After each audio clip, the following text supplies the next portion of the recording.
Hello दोस्तों, नमस्ते प्रणाम। हम किरण शर्मा मंजू शर्मा अपना यूट्यूब चैनल पर सबके स्वागत करै छी। नमस्ते प्रणाम। और हम दोनों देवरानी जेठानी जा रहल छी चुटकुला नाच गीत गाबा। अहाँ सब जरूर सुनब, कमेंट करके जरूर बताएब गीत केहन लागत। बहुत प्यारा गीत छै, बहुत पुराना से गीत छै। हमरा सबके गाँव घर में शादी विवाह में गीत बहुत गबै छै। हम सब अपना चैनल पर गाबऽ जा रहल छी। अहाँ सब जरूर ज़्यादा शेयर करब, कमेंट करब और अहाँ सब प्यार आशीर्वाद जरूर अहाँ सब देव। हमरा सबके कमेंट करके जरूर बताएब गीत केहन लागल नहीं लागल सेहो बताएब।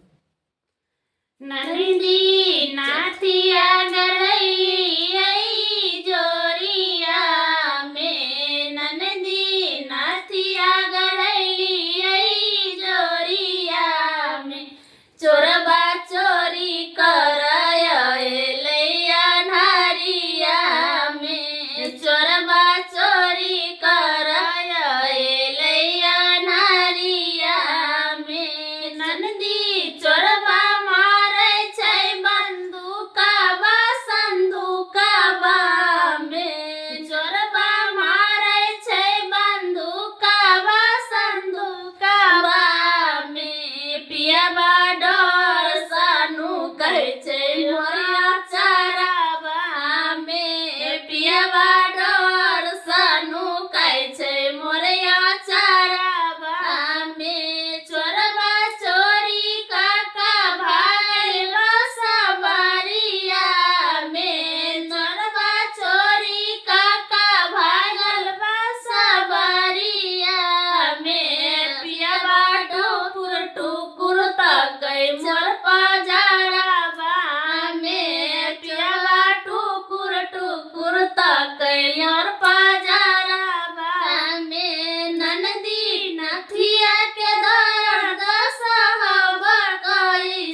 नंदी टीका